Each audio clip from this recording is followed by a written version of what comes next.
Okay, let's talk about prepping our solid paper. So you're going to take the 8 sheets of your 8.5 by 11 paper that matches your bag. So we're using craft bags for this project. You're going to take 8 of them and you're going to cut it to 8 1/4 by 6 1/4. Now, a couple of notes about this. When you cut this to 8 1/4, hold your paper,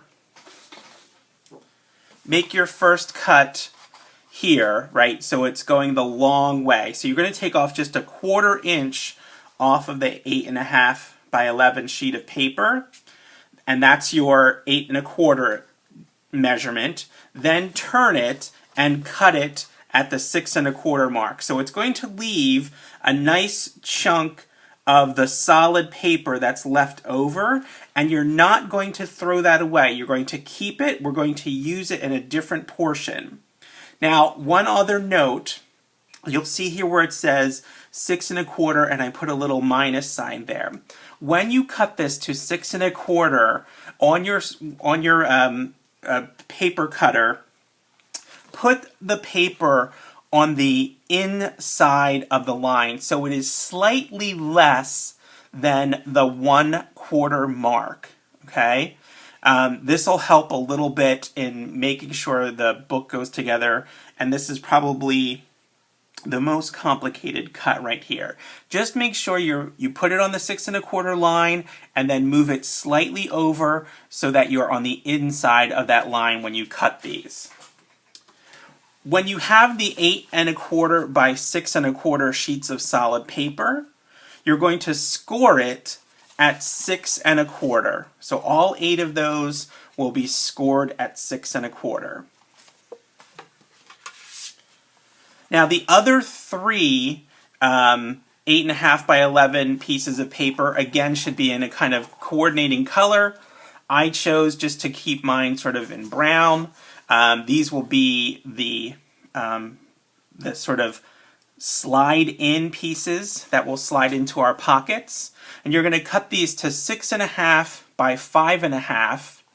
You're going to round the corners, and then you're going to use a border punch on this side. Now this is optional, obviously, and you can see that my border punch is very small. It takes off a very tiny amount of this 6 1/2 length here. So if you're going to use a larger border punch here, you may need to adjust your measurement a little bit, and you'll see, I'll talk about this when we start assembling them. But just keep that in mind. If you're going to use a sort of a very, big kind of swirly border punch that takes off a good amount of the paper, you may need to adjust this length a little bit.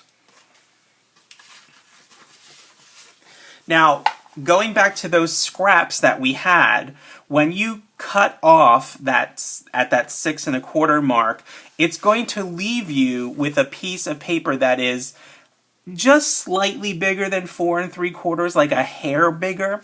So I'm calling it 4 3/4 and 4 3/4.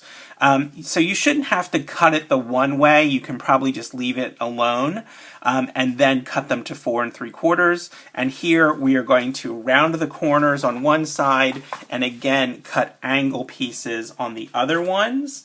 This is going to be where we will be using those color pieces of paper we had. We'll be making tags out of these, so this will be the matting of it, okay? So you need 4 of those that were in the same color using those scraps. Now again, using the scraps from the other coordinating colors, you need 1 piece that is 6 1/4 by 2 5/8. And now this is optional, but this is Tyvek.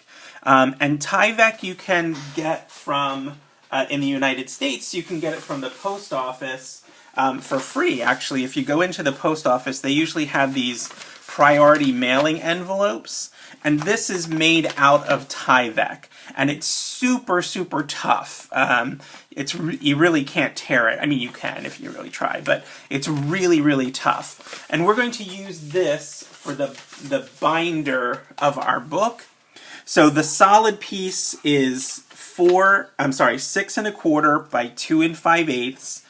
And then we're just going to cut the Tyvek about 1/8 of an inch less. So 6 1/8 by 2 1/2 this way. And it's going to fit on the inside. So we just need one of those. Okay. And that is all of our solid paper.